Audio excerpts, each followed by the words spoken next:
اعوذ باللہ من الشیطان الرجیم بسم اللہ الرحمن الرحیم۔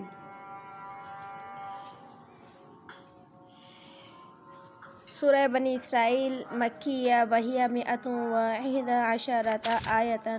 واثنا عشر رکوعا۔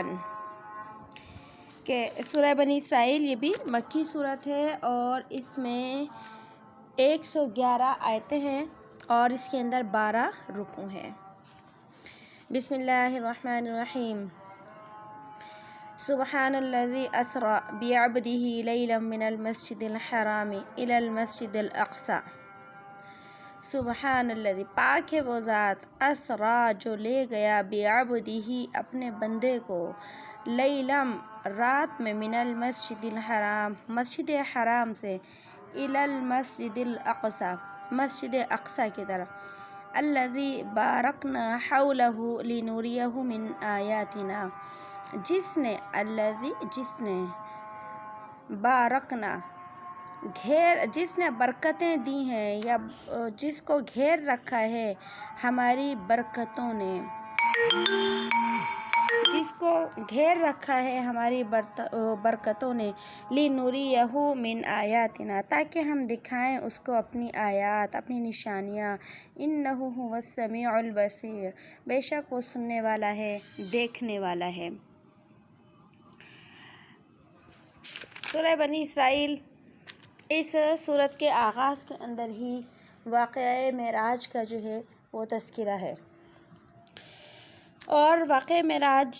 یہ ہمارے نبی صلی اللہ علیہ وسلم کا ایک خصوصی اعزاز بھی ہے اور ایک امتیازی معجزہ بھی ہے کہ اللہ رب العزت نے جتنے بھی انبیاء علیہ الصلوۃ والسلام دنیا کے اندر تشریف لائے سب کو ہی معجزات عطا فرمائے، سارے ہی نبیوں کی شان بہت اونچی تھی،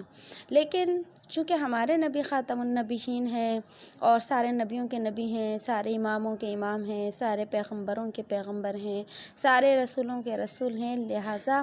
اللہ نے آپ کی شان کو بھی بہت بلند فرمایا، اوروں کے مقابلے میں آپ کے مقام کو، آپ کے منصب کو، آپ کی عظمت کو، آپ کی شان کو، آپ کے تقدس کو ہر نبی سے اونچا بیان فرمایا۔ تو یہ معجزے اور نبیوں کو بھی ملے، لیکن معراج کا یہ معجزہ جو ہے وہ کسی اور نبی کو اس طرح نہیں مل سکا۔ معراج اصل میں کیا ہے کہ معراج عروج سے ہے، یعنی کہ اللہ رب العزت نے ہر نبی کو عروج بخشا، ہر نبی کو جو ہے قرب عطا فرمایا، لیکن معراج نبی صلی اللہ علیہ وسلم کے اللہ سے قریب ہونے کا ایک خاص ذریعہ تھی۔ ہر نبی کو معراج عطا ہوئی، اللہ سے ایک خصوصی تعلق انہیں عطا ہوا، لیکن جو آسمانوں کے اوپر لے کر معراج عطا ہوئی وہ دنیا میں کسی اور نبی کو نہیں عطا ہوئی۔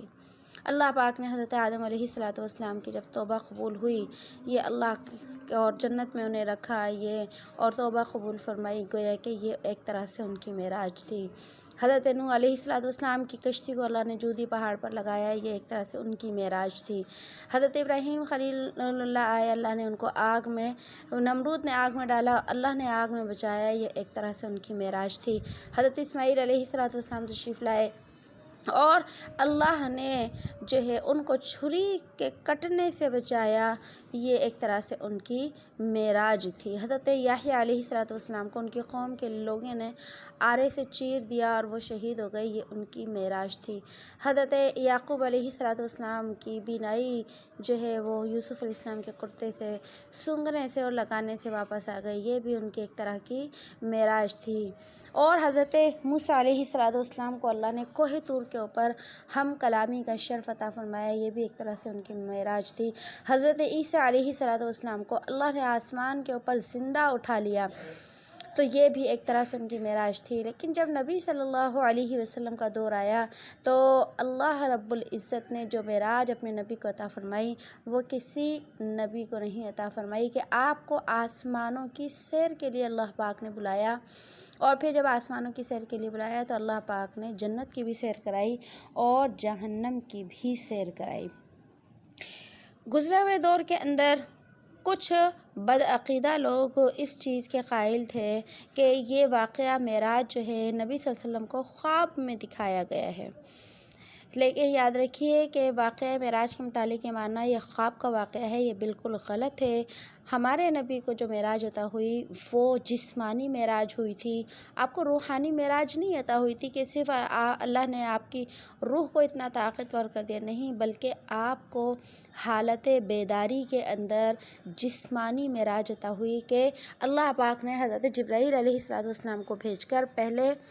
جو ہے آپ صلی اللہ علیہ وسلم کو جو ہے مکہ المکرمہ سے مسجد اقصی کی طرف بلایا، بیت المقدس بلایا، اور وہاں سے آسمانوں کی سیر کے لیے جو ہے وہ تشریف لے گئے۔ اور واقعہ معراج اتنا مستند واقعہ ہے، بخاری شریف سے لے کر احادیث طیبہ کی ساری کتابوں کے اندر جو ہے معراج کے واقعے کا تذکرہ آتا ہے کہ جب مختصر سا واقعہ عرض کر دیتی ہوں کہ اللہ رب العزت نے جب آپ صلی اللہ علیہ وسلم کو معراج جو ہے وہ عطا فرمائی، تو معراج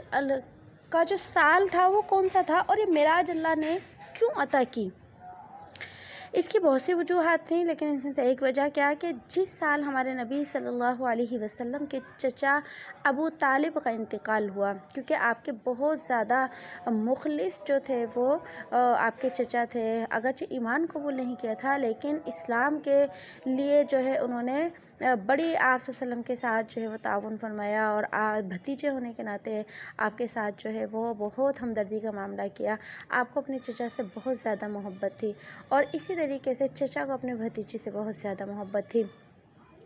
کیونکہ نبی صلی اللہ علیہ وسلم کے والد تو پیدائش سے پہلے ہی انتقال ہو چکا تھا، آپ یتیم تھے۔ پھر والدہ کا انتقال ہوا 6 سال کی عمر میں، پھر 8 سال کی عمر ہوئی تو دادا کا انتقال ہوا۔ اس کے بعد آپ صلی اللہ علیہ وسلم اپنے چچا ابو طالب کی پرورش کے اندر آ گئے، اور اپنی عمر کا اکثر حصہ جو ہے آپ نے ان کی حیات تک، زندگی تک اپنے چچا کے پاس گزارا، اس لیے اپنے مشفق چچا سے باپ جیسی محبت تھی آپ کو۔ تو جس سال ابو طالب کا انتقال ہوا تو آپ علیہ السلام بہت زیادہ غمگین تھے، اور صرف 3 دن کے بعد آپ کی سب سے مخلص رفیقہ حیات سیدہ خدیجہ رضی اللہ تعالی عنہا کا بھی انتقال ہو گیا، کیونکہ آپ صلی اللہ علیہ وسلم نے اپنی زندگی کے اندر جب تک حضرت خدیجہ زندہ رہیں کسی سے نکاح نہیں کیا تھا، کیونکہ محبت بہت تھی آپ کو حضرت خدیجہ سے، اس لیے ان کی موجودگی میں آپ نے کسی سے نکاح نہیں کیا۔ لیکن 3 دن پہلے ابو طالب کا انتقال ہوا، 3 دن کے بعد حضرت خدیجہ کا انتقال ہوا، تو دونوں مہربان ہستیاں آپ سے جدا ہو گئیں۔ آپ اس سال جو ہے آپ علیہ السلام کے اوپر بہت جو ہے غم جو ہے وہ آیا 2 ہستیوں کی وجہ سے، اسی وجہ سے اس سال کا نام جو ہے وہ حب الحزن رکھا گیا، عام الحزن، کے حزن کا سال جو ہے۔ جب اللہ نے اپنے نبی صلی اللہ علیہ وسلم کو دیکھا کہ آپ علیہ السلام بہت غمگین ہیں، تو اللہ نے آپ کو معراج پر بلانے کا جو ہے وہ حکم فرمایا کہ جبرائیل علیہ السلام سے اللہ نے فرمایا، حکم دیا کہ جاؤ میرے نبی کو لے کر آؤ۔ لیکن اللہ نے پھر جو ہے جبرائیل علیہ السلام کے ساتھ میں یہ بھی حکم دیا ہے کہ جبرائیل جب میرے نبی کے دروازے پر جانا، در پہ جانا، تو میرے نبی کو آواز نہیں دینا۔ پھر میرے نبی کو، اے اللہ تیرے نبی کو جگاؤں کیسے، بیدار کیسے کروں، کیونکہ جانا بھی رات میں ہے اور رات تو سونے کا وقت ہوتا ہے۔ تو اللہ نے فرمایا کہ اپنی رحمت والے پروں کو میرے نبی کے تلووں سے لگانا، اس طرح بیدار کرنا۔ حضرت جبرائیل علیہ السلام آسمانوں سے پرواز کرتے ہوئے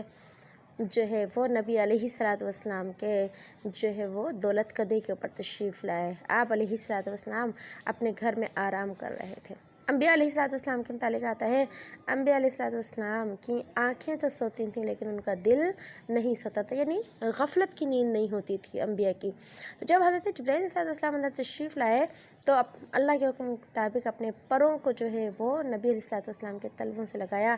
آپ علیہ السلام بیدار ہو گئے۔ جب بیدار ہو گئے تو پوچھا، اے جبرائیل کیا حکم ہے؟ جبرائیل علیہ السلام نے عرض کیا، رسول اللہ آپ کو ملاقات کے لیے بلاتے ہیں۔ اور پھر وہ ملاقات کا سفر اور عشق و محبت کا جو سفر تھا وہ شروع ہوا کہ جبرائیل علیہ السلام حضور علیہ السلام کو لے کر پہلے جو ہے وہ مسجد اقصی کی طرف گئے۔ تو اس زمین کا جو راستہ کہلاتا ہے یہ مسجد حرام سے لے کر مسجد اقصی تک، یہ جو ہے معراج کا ہی حصہ ہے۔ جب آپ صلی اللہ علیہ وسلم تشریف لے گئے وہاں پر، تو آتا ہے تاریخ روایات کے اندر، تفصیل کے اندر معراج کے واقعے کے، کہ جب دیکھا کہ کئی لوگ ہیں جو نماز پڑھ رہے ہیں بیت المقدس کے اندر، اور جو ہے کوئی رکوع کر رہا ہے، کوئی سجدہ کر رہا ہے، کوئی جو ہے قیام کر رہا ہے۔ آپ علیہ الصلوۃ والسلام نے بھی پہلے 2 رکعتیں وہاں پر پڑھیں۔ جب آپ علیہ الصلوۃ والسلام نماز پڑھ چکے اور وہاں سے باہر نکلے، تو دیکھا کہ بہت سارے لوگ ہیں جو سب کے سب صفیں باندھ کر کھڑے ہوئے ہیں، اور جو ہے سب کے سب منتظر ہیں۔ تو حضرت آپ علیہ الصلوۃ والسلام نے حضرت جبرائیل علیہ الصلوۃ والسلام سے پوچھا، جبرائیل یہ کون لوگ ہیں؟ تو فرمایا کہ اللہ کے نبی یہ سارے کے سارے انبیاء علیہ الصلوۃ والسلام ہیں۔ پوچھا کہ ان کو نماز کون پڑھائے گا؟ تو جبرائیل علیہ الصلوۃ والسلام نے عرض کیا کہ میں اللہ سے پوچھ کر آتا ہوں۔ حالانکہ اللہ کو تو پتہ تھا کہ نبی نے نماز پڑھانی ہے، لیکن آپ علیہ الصلوۃ والسلام کے مقام و مرتبے کو بیان کرنے کے لیے جبرائیل علیہ الصلوۃ والسلام نے کہا کہ اللہ کے نبی میں اللہ سے پوچھ کر آتا ہوں۔ اور جبرائیل علیہ الصلوۃ والسلام تشریف لے گئے، اللہ سے پوچھ کر آئے، اے اللہ ان نبیوں کی امامت کس کو کرنی ہے؟ تو اللہ نے فرمایا، اے جبرائیل جس کا روحانی مقام سب سے اونچا ہے اس کو مصلی پر کھڑا کر دے۔ تو جبرائیل علیہ الصلوۃ والسلام زمین کے اوپر تشریف لائے اور اللہ کے نبی سے عرض کیا، رسول اللہ آپ ان نبیوں کی امامت کیجیے۔ آپ علیہ الصلوۃ والسلام نے وہاں نبیوں کی امامت کی، اور اس کے بعد جو ہے وہ اگلا سفر شروع ہوا۔ اور آتا ہے روایات کے اندر کہ ایک زینہ لایا گیا، وہ زینہ جو سونے اور چاندی کا بنا ہوا تھا، اور اس زینے کی جو جڑیں تھیں بیت المقدس کے نچلے حصے کے اندر تھیں، اور اس زینے کو آسمان سے لگایا گیا۔ آسمانوں پر جانے کا سفر کچھ براق کے اوپر طے ہوا، اور کچھ جو ہے وہ اس زینے کے ذریعے سے طے ہوا، اور اس زینے کے دائیں بائیں اوپر ہر طرف جو تھی وہ رحمتیں تھیں، برکتیں تھیں، اور اس زینے سے نبی علیہ الصلوۃ والسلام کو چڑھایا گیا۔ اس سے پہلے جب آپ علیہ الصلوۃ والسلام جو ہے وہ مکہ المکرمہ سے بیت المقدس کی طرف پرواز کر رہے تھے، براق کے اوپر تشریف لا رہے تھے، تو جبرائیل علیہ الصلوۃ والسلام نے آپ کو ایک جگہ دکھائی جہاں کھجور کے درخت ہی درخت تھے۔ تو جبرائیل علیہ الصلوۃ والسلام نے عرض کیا، رسول اللہ یہ دیکھیے۔ پھر آپ حضرت جبرائیل علیہ السلام اور آپ صلی اللہ علیہ وسلم دونوں اترے، اور جبرائیل علیہ السلام نے عرض کیا، رسول اللہ اس مقام پر 2 رکعتیں پڑھی ہیں۔ دونوں نے 2 رکعتیں پڑھیں۔ پھر جبرائیل علیہ السلام نے بتایا، یا رسول اللہ یہ شہر یثرب ہے، یعنی جسے آج شہر مدینہ کہتے ہیں۔ اور جبرائیل علیہ السلام نے عرض کیا، رسول اللہ آپ کو یہاں ہجرت کرنی ہوگی، آپ ہجرت کر کے اس شہر میں تشریف لائیں گے۔ اور پھر اس کے بعد جب پرواز کرتے ہوئے ایک مقام سے پہنچے، تو جبرائیل علیہ السلام نے کہا، اے اللہ کے نبی نیچے اتریے۔ وہاں نیچے اترتے ہیں تو وہ حضرت عیسیٰ علیہ السلام کی پیدائش کی جگہ، جو ہم نے سورہ مریم کے اندر پڑھی تھی کہ عیسیٰ علیہ السلام کی والدہ حضرت مریم ایک جنگل کی طرف ایک ویرانے میں نکل گئیں، اور وہاں حضرت عیسیٰ علیہ السلام کی پیدائش ہوئی، 40 دن تک اپنے بچے کو وہاں لے کر بیٹھی رہیں، اور پھر آبادی کی طرف آئیں۔ تو وہ مقام اللہ نے ہجرت کے موقع پر نبی علیہ السلام کو دکھایا، اور وہاں اتر کر بھی آپ علیہ السلام نے 2 رکعتیں پڑھیں۔ اس کے بعد جب آگے کا سفر شروع ہوا، تو پھر جو ہے حضرت موسیٰ علیہ السلام کا جو ہے وہ مقام نظر آیا، وہاں پر بھی 2 رکعتیں جو ہے اتر کر نماز پڑھی۔ پھر جب آگے ملک مصر کے اوپر سے آپ علیہ السلام کا گزر ہوا، تو جبرائیل علیہ السلام سے پوچھا، جبرائیل جنت تو بہت دور ہے، ابھی جنت کی خوشبو کہاں سے آ رہی ہے؟ تو جبرائیل علیہ السلام نے عرض کیا، یا رسول اللہ یہ فرعون کی باندی اور اس کی بیٹیوں کی قبر سے جنت کی خوشبو آ رہی ہے۔ تو اس طرح جو ہے بیت المقدس تک کا سفر ہوا، پھر اوپر آسمانوں کے اوپر سفر ہوا۔ جب آسمانوں کے اوپر حضرت جبرائیل علیہ السلام لے کر چڑھے، تو آسمانوں کے دروازے بند تھے۔ یہ جتنی بھی باتیں اور میں آپ کو بتا رہی ہوں، ساری روایات جو ہیں ان کو ایک قصے کی شکل میں آپ کو بتا رہی ہوں۔ تو جب آسمانوں کے اوپر لے کر چڑھے تو آسمانوں کے دروازے بند تھے۔ جب حضرت جبرائیل علیہ السلام نے آسمانوں کے دروازے بجائے، تو اندر سے پوچھا گیا کہ کون ہے، کس کو لے کر آئے ہو؟ تو بتایا کہ محمد کو لے کر آیا ہوں۔ تو فرشتوں نے پوچھا کہ آپ خود لے کر آئے ہیں یا ان کو بلایا گیا ہے؟ تو پھر حضرت جبرائیل صلی اللہ علیہ وسلم نے فرمایا اے فرشتوں انہیں بلایا گیا ہے۔ یہاں یہ سوال و جواب کیوں ہوئے؟ نبی علیہ الصلوۃ والسلام کی، ہمارے نبی کی عظمت کو بیان کرنے کے لیے۔ دیکھیے ایک انسان وہ ہوتا ہے جو خود کسی سے ملنے کے لیے چلا جائے اپنی مرضی سے، تو اس کی بات الگ ہوتی ہے، لیکن ایک وہ ہوتا ہے کہ کوئی بڑا عہدیدار، عہدے والی شخصیت اور جو طاقت والی شخصیت کسی کو ملنے کے لیے خود بلائے اور ساتھ میں اس کو لینے کے لیے کوئی گاڑی بھیجے، کوئی سفیر بھیجے کہ بھئی آپ نے میرے مہمان کو بڑی عزت کے ساتھ لے کر آنا ہے۔ تو دونوں کی ملاقات کے اندر بہت زیادہ فرق ہوتا ہے۔ یہ فرق بتانے کے لیے کہ محمد تو وہ ذات ہیں جن کو خدا نے خود بلایا ہے، یہ خود نہیں آئے، اللہ ان سے ملاقات کرنا چاہتے ہیں، اس لیے آپ علیہ الصلوۃ والسلام کے مقام و مرتبے کو بیان کرنے کے لیے فرشتوں نے یہ سوال کیے۔ جب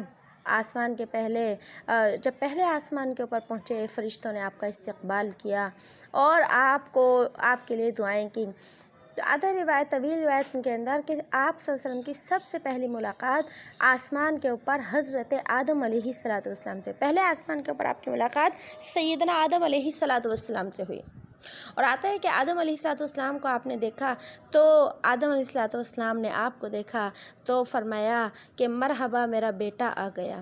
مرحبا نبی آ گیا۔ بیٹا تو اس لیے کہا کہ حضرت آدم صاحب سب کے باپ ہیں۔ پھر آپ علیہ الصلوۃ والسلام نے دیکھا کہ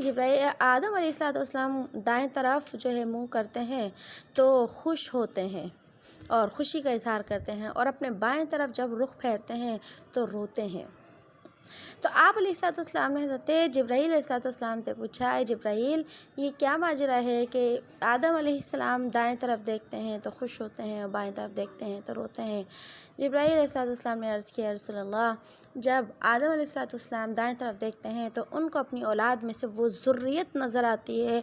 وہ لوگ نظر آتے ہیں جو جنت میں جائیں گے، تو آپ ان کو دیکھ کر خوش ہوتے ہیں، اور بائیں طرف آپ کو اپنی اولاد میں سے وہ ذریت نظر آتی ہے، وہ لوگ نظر آتے ہیں جو جہنم میں جائیں گے، اس کی وجہ سے وہ غمگین ہوتے ہیں۔ اس کے بعد جب دوسرے آسمان کے اوپر چڑھے پھر یہی ہوا، فرشتوں نے سوال کیے اور آپ کا استقبال کیا گیا۔ دوسرے آسمان کے اوپر آپ کی ملاقات حضرت عیسیٰ علیہ السلام سے ہوئی، اور عیسیٰ علیہ السلام نے بھی آپ کو مبارکباد دی۔ اس کے بعد تیسرے آسمان کے اوپر جب آپ چڑھے تو آپ کی ملاقات حضرت یوسف علیہ السلام اور حضرت یحییٰ علیہ السلام سے ہوئی، اور جب آپ چوتھے آسمان کے اوپر چڑھے تو آپ کی ملاقات حضرت ادریس علیہ السلام سے ہوئی، اور جب آپ پانچویں آسمان کے اوپر چڑھے تو آپ کی ملاقات حضرت ہارون علیہ السلام سے ہوئی، اور جب آپ چھٹے آسمان کے اوپر چڑھے تو آپ کی ملاقات حضرت موسیٰ علیہ السلام سے ہوئی، اور آپ جب ساتویں آسمان کے اوپر چڑھے تو آپ کو اپنے جد امجد حضرت آدم علیہ السلام سے آپ کی ملاقات ہوئی۔ اور آتا ہے کہ جب آدم علیہ السلام جب حضرت ابراہیم علیہ السلام سے آپ کی ملاقات ہوئی تو آپ ساتویں آسمان پہ جب پہنچے تو دیکھا ہے کہ آدم علیہ السلام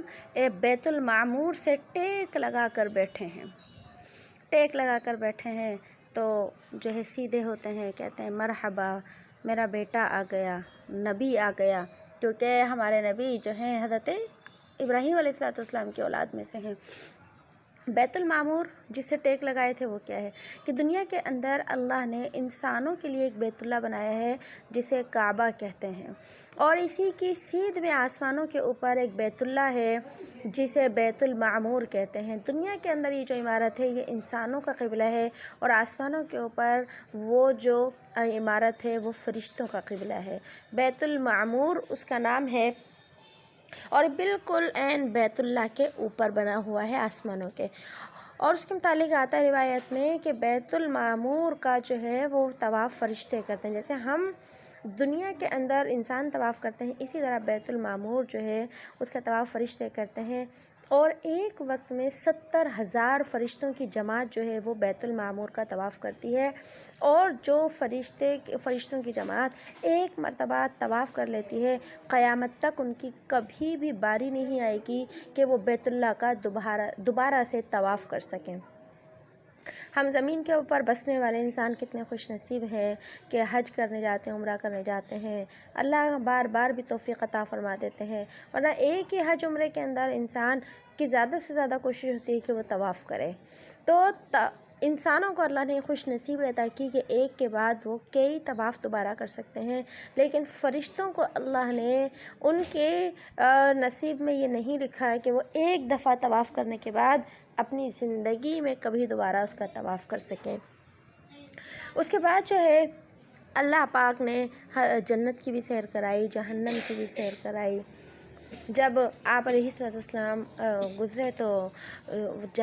گرم اور بدبودار جو ہیں ہوائیں آنا شروع ہو گئیں، اور کچھ چیخ و پکار کی آوازیں آنا شروع ہوئیں۔ تو آپ علیہ السلام نے جبرائیل علیہ السلام سے پوچھا، جبرائیل یہ کیسی آوازیں ہیں، یہ کیسی بدبو ہے، کیسی گرم ہوا ہے؟ جبرائیل علیہ السلام نے عرض کیا، رسول اللہ یہ جہنم کی گرم ہوا ہے، جہنم کی بدبو ہے، اور یہ جہنم کا چیخ و پکار ہے، جہنم کا شور ہے۔ یہ جہنم اللہ سے یہ کہہ رہی ہے کہ اللہ میری آگ بھڑک چکی ہے اور میرا عذاب تیار ہو چکا ہے، مجھ میں ڈالے جانے والے لوگوں کو تو بھیج دے، کہ جن کو میرے ذریعے سے عذاب دیا جائے گا ان کو بھیج دے۔ جب آپ علیہ السلام آگے اور چلے تو پھر ٹھنڈی ٹھنڈی ہوائیں، خوشبوئیں آنے لگیں اور بڑی خوبصورت آواز آنے لگی۔ پھر جبرائیل علیہ السلام سے سوال کیا، جبرائیل یہ کون ہے، یہ کس کی آوازیں ہیں، یہ کیسی ہوا ہے؟ عرض کیا، رسول اللہ یہ جنت کی ہوا ہے، یہ جنت کی خوشبو ہے، اور یہ جنت کی آواز ہے۔ جنت یہ کہہ رہی ہے کہ اللہ میرے محل تیار ہو چکے ہیں، میرے پھل پک چکے ہیں، اور میرے اندر تو جن لوگوں کو بھیجنا چاہتا ہے ان کو بھیج دے۔ یعنی جنتی لوگوں کی مشتاق ہے، اور جہنم جہنمی لوگوں کی مشتاق ہے، شوق رکھتی ہے کہ ان کو جنت و جہنم کے اندر بھیج دیا جائے۔ اور پھر جب جہنم کے اندر گزرے تو آپ علیہ السلام نے کچھ لوگوں کو دیکھا کہ ان کے جو ہے وہ ناخن ہے، اور لوہے کے لمبے لمبے، تانبے کے لمبے لمبے ناخن ہے، اور جن ناخنوں سے جو ہے وہ اپنے چہرے کو، اپنے سینے کو چھیل رہے ہیں۔ آپ علیہ السلام نے فرمایا، جبرائیل یہ کون ہے؟ تو جبرائیل علیہ السلام نے عرض کیا، رسول اللہ آگے چلیے، آگے چلیے۔ پھر آگے جاتے ہیں تو دیکھا کچھ لوگ ہیں جن کے سر جو ہیں وہ ایک انسان، ایک فرشتہ ہوتا ہے، وہ بڑا سا پتھر اس کے ہاتھ میں ہوتا ہے، اور وہ اس کے سر کے اوپر وہ پتھر مارتا ہے، اس کو کچلتا ہے، اور وہ سر جو ہے ٹکڑے ٹکڑے ہو جاتا ہے، اور پھر اس کے بعد واپس جو ہے وہ سر اپنی حالت پر آتا ہے، اور پھر وہ اس کو پتھر مارتا ہے، اس کے ساتھ یہی ہوتا ہے۔ پھر آپ صلی اللہ علیہ وسلم فرماتے ہیں، جبرائیل یہ کون ہے؟ جبرائیل علیہ السلام عرض کرتے ہیں، یا رسول اللہ آگے چلیے۔ اس کے بعد جو ہے پھر آپ آگے چلتے ہیں تو دیکھتے ہیں کہ کچھ لوگ ہیں جن کے پیٹ بڑے بڑے کمروں کی طرح ہیں۔ ایک روایت میں آتا ہے کمروں کی طرح، جو ہمارے کمرے ہوتے ہیں گھروں کے اندر، اور ایک روایت میں آتا ہے ان کے پیٹ بڑے بڑے مٹکوں کی طرح ہیں، اور ان کے اندر سانپ اور بچھو بھرے ہوئے ہیں۔ تو کئی عذابات دیکھے، میں نے چند ایک آپ کو بتائے ہیں۔ تو پھر جبرائیل علیہ السلام سے پوچھا ہے، جبرائیل یہ کون ہے؟ جب ساری چیزیں دیکھ لی پھر جبرائیل السلام نے بتانا شروع کیا۔ میں نے آپ کو 3 بتائے ہیں بس۔ تو جبرائیل علیہ السلام نے عرض کیا، رسول اللہ آپ نے شروع میں جن لوگوں کو دیکھا تھا کہ ان کے تانبے کے ناخن ہیں اور وہ اپنے چہرے کو اور سینے کو چھیل رہے ہیں، یہ وہ لوگ ہیں جو دنیا میں لوگوں کی غیبت کیا کرتے تھے، لوگوں کی برائیاں ان کے پیٹھ پیچھے کیا کرتے تھے۔ اللہ نے ان کا یہ عذاب رکھا ہے۔ پھر پوچھا کہ وہ لوگ کون تھے جن کے جو ہے وہ جن کا سر کچلا جا رہا تھا؟ تو فرمایا، عرض کیا، رسول اللہ وہ لوگ تھے آپ کی امت کے، وہ لوگ جو فرض نماز کو چھوڑ دیا کرتے تھے۔ پھر پوچھا جن کے پیٹ کمروں کی طرح بڑے تھے، فرمایا آپ کی امت کے سود خور تھے، آپ کی امت کے سود خور تھے۔ ایک جگہ آتا ہے کہ آپ نے کچھ عورتوں کو دیکھا جو بالوں کے بل لٹکی ہوئی ہیں، پوچھا ہے جبرائیل یہ کون ہے؟ فرمایا آپ کی امت کی بے پردہ عورتیں ہیں جو اپنے بناؤ سنگھار کو، اپنی خوبصورتی کو، جو ہے اپنی زیب و زینت کو غیر مردوں کے سامنے ظاہر کیا کرتی تھیں۔ تو غیر مردوں کے سامنے ظاہر کرنے کا مطلب کیا ہے؟ دیکھیں آج ہمارے شادی بیاہ کے اندر بھی یہی معاملات ہیں کہ دوپٹے اور پردے کا جو معاملہ ہونا چاہیے، کیفیت ہونی چاہیے، وہ نہ سروں کے اوپر ہوتا ہے اور نہ ہی چہرے کے اوپر ہوتا ہے، بالکل ہی سروں سے ہر جگہ سے جو ہے وہ بے پردگی چھا گئی ہے۔ تو یہ اس طرح کے اور بھی اسباب دیکھیں، جنت کے اندر جنت کی نعمتیں بھی دیکھیں اور جنتی لوگوں کا جو ہے مقام اور مرتبہ بھی دیکھا۔ تو آگے اور بھی بہت ساری تفصیلات ہیں، خلاصہ یہ کہ واقعہ معراج جو ہے وہ آپ صلی اللہ علیہ وسلم کو بالکل بیداری کی حالت میں حاصل ہوا اور جو ہے وہ آپ کو جسمانی معراج حاصل ہوئی۔ آتا ہے روایت میں جب نبی علیہ السلام واپس دنیا کے اندر تشریف لائے تو آپ نے صحابہ کرام کو یہ واقعہ سنایا۔ صحابہ کی محفل میں تو منافقین بھی آ جایا کرتے تھے۔ ابو جہل جیسا شخص جو تھا وہ بھی اس محفل میں بیٹھا تھا جہاں پر جو ہے وہ آپ علیہ السلام معراج کا واقعہ سنا رہے تھے۔ تو کہنے لگا یہ ابو جہل، اے محمد، اور ابو جہل رشتے میں کون تھا؟ نبی اسلام کا سگا چچا تھا۔ ابو طالب بھی سگے چچا تھے لیکن محبت کرنے والے تھے۔ یہ دشمن تھا، نبی کا بھی دشمن تھا، ایمان کا بھی دشمن تھا۔ تو کہنے لگا کہ اگر تم نے بھتیجے اگر واقعی ایک رات کے اندر بیت اللہ سے مسجد حرام سے مسجد اقصیٰ تک کا سفر کیا ہے، کیونکہ مسجد حرام سے مسجد اقصیٰ کا سفر اس وقت میں 1 مہینے میں ہوا کرتا تھا، تو وہ کہنے لگا کہ 1 مہینے کا جو سفر ہے، جو شہر ہے، جو جگہ ہے 1 مہینے کے اندر سفر کرنے سے آتی ہے، تو تمہیں 1 رات کے اندر جو ہے وہاں مسجد حرام سے مسجد اقصیٰ تک، پھر آسمانوں تک، پھر آسمانوں سے اوپر جنت بھی، جہنم بھی، ساری چیزیں دیکھ لیں اور واپس بھی آ گئے، یہ کیسے ہو سکتا ہے؟ پھر سوال کرنے لگا، اچھا یہ بتا، اگر واقعی بیت المقدس گئے تھے تو جو بیت المقدس بنا ہوا ہے، جو اس کی تعمیر ہے، اس میں کتنی کھڑکیاں ہیں، کتنے دروازے ہیں، اس کی کیا کیا نشانیاں ہیں؟ تو روایت میں آتا ہے کہ نبی علیہ السلام اس وقت بہت پریشان ہو گئے، یہاں تک میں نے پڑھا کہ نبی علیہ السلام اپنی زندگی میں چند مرتبہ بہت پریشان ہوئے، اس میں سے ایک وقت یہی تھا جب آپ معراج سے واپس آئے کہ یہودیوں نے اور اس بدبخت نے جو ہے سوال ایسا کر لیا تھا۔ اگر دیکھیے جو اب نبی علیہ السلام عالم الغیب ہوتے نا، کیونکہ بہت سارے لوگوں کا عقیدہ یہ ہے کہ نبی علیہ السلام عالم الغیب ہیں، ہم عالم الغیب ہونے کا عقیدہ نہیں رکھتے۔ اگر نبی علیہ السلام عالم الغیب ہوتے تو آپ کیوں پریشان ہوتے؟ آپ تو اسی وقت بتا دیتے کہ دیکھو مسجد اقصیٰ کی کھڑکیاں اتنی ہیں، دروازے اتنے ہیں، فلاں چیزیں اتنی ہیں، صحن اتنا بڑا ہے اور دیوار براق اس طرف ہے، سب کچھ بتا دیتے۔ لیکن نبی علیہ السلام جب پریشان ہوئے تو اللہ نے فوراً جبرائیل علیہ السلام کو آسمانوں سے نیچے بھیجا، اور جب آتا ہے کہ جبرائیل علیہ السلام نے بیت المقدس حقیقت میں یا بشکل تصویر جیسے بھی نبی علیہ السلام کے سامنے اٹھا کر دیا، اور نبی علیہ السلام اب وہ بیت المقدس نبی کو تو نظر آ رہا تھا، یہ معجزہ تھا، آپ کا کسی کو نظر نہیں آ رہا، آپ بیت المقدس کو دیکھتے جاتے اور اس کی کھڑکیاں، اس کے دروازے، جو بھی کچھ ہوتا وہ بتاتے چلے جاتے۔ تو اس ساری بات کے بعد بھی اس ابو جہل کو ایمان لانے کی توفیق نہیں ملی۔ جب اس محفل سے باہر نکلا تو اس وقت حضرت ابو بکر صدیق رضی اللہ تعالیٰ عنہ اس محفل میں موجود نہیں تھے۔ تو جب یہ باہر نکلا تو راستے میں ابو بکر صدیق مل گئے، تو یہ ابو جہل کہنے لگا کہ اے ابو بکر، تیرا کیا خیال ہے اگر کوئی شخص یہ کہتا ہے کہ میں 1 رات میں مسجد حرام سے مسجد اقصیٰ کی طرف چلا بھی گیا اور آ بھی گیا، تو تو کیا کہتا ہے، تیرا کیا خیال ہے؟ تو حضرت ابو بکر صدیق نے کہا کہ وہ جھوٹ بولتا ہے، اگر وہ یہ کہتا ہے کہ میں کوئی آدمی 1 رات میں چلا گیا اور آ گیا تو وہ جھوٹ بولتا ہے۔ تو پھر ابو جہل کہنے لگا کہ سن، وہ جو تیرا دوست ہے نا محمد صلی اللہ علیہ وسلم، وہ یہ کہتا ہے کہ میں ایک رات میں مسجد حرام سے مسجد اقصیٰ کی طرف گیا، پھر اوپر آسمانوں پہ گیا اور سیر کی اور ایک ہی رات میں واپس آ گیا۔ جب حضرت ابوبکر صدیق نے نام سنا کہ محمد نے یہ کہا ہے تو فرمایا کہ اگر محمد نے کہا ہے تو سچ کہا ہے، اگر محمد یہ کہتے ہیں تو پھر سچ ہے، کوئی اور یہ کہتا ہے تو جھوٹ ہے، محمد کہتے ہیں تو سچ ہے۔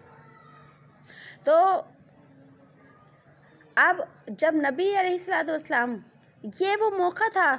کہ حضرت ابو بکر کا لقب جو تھا وہ صدیق پڑا، اس موقع پر ان کو صدیق کا خطاب ملا تھا کہ نبی علیہ السلام کی زبان سے بھی نہیں سنا آپ نے معراج کا واقعہ کہ کیا ہوا، میں کیسے گیا، لیکن اور سنا بھی کس کی زبان سے؟ ابو جہل کی زبان سے، لیکن نبی کے نام کو سن کر ہی تصدیق کر دی کہ اگر محمد نے کہا ہے تو یہ سچ ہے۔ اللہ کے نبی نے صدیق کا لقب عطا کیا کہ سارے سچوں میں سب سے زیادہ سچ بولنے والے اور سچائی کی تصدیق کرنے والے۔ تو یہ واقعہ معراج کا مختصر سا تعارف تھا۔ تو یہاں پر اللہ پاک نے کیا فرمایا کہ معراج جب اللہ نے عطا کی، سبحان اللہ، پاک اسرا، جو لے گیا اپنے بندے کو رات میں مسجد حرام سے مسجد اقصیٰ کی طرف۔ تو دیکھیں یہاں پر بعبدہ فرمایا، عبد اس سے جو ہے وہ کیا ہے، اس سے پتہ چلا کہ ہمارے نبی صلی اللہ علیہ وسلم جو تھے بندے تھے، انسان تھے، اور انسان ہونے کے ناطے ہی اللہ نے آپ کو نبوت عطا فرمائی تھی۔ واقعہ معراج جب ہوا تھا تو اس وقت نبی صلی اللہ علیہ وسلم حضرت ام ہانی رضی اللہ تعالیٰ عنہ کے گھر جو تھے وہ آرام فرما رہے تھے۔ حضرت ام جب بیدار ہوئے تو یہ سارا بیدار تو کیا، اب تو یعنی بیداری کی حالت میں ہی جو ہے وہ واقعہ پیش آیا تھا۔ تو واپس آنے کے بعد حضرت ام ہانی رضی اللہ تعالیٰ عنہ جو تھیں ان کو یہ پورا واقعہ بتایا کہ میں ایسے ایسے جو ہے ابھی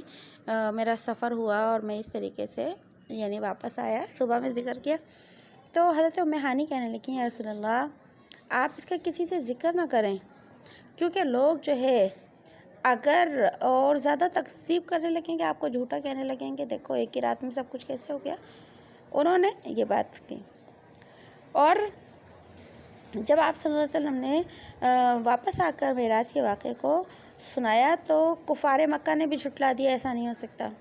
اور مذاق اڑایا کہ یہ ایسے کیسے ہو سکتا ہے، اتنا طویل سفر،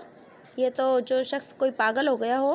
معاذ اللہ تو وہی کہہ سکتے، کیونکہ کفار مکہ تو نبی صلی اللہ علیہ وسلم کو معاذ اللہ مجنون بھی کہتے تھے نا، پاگل کہتے تھے،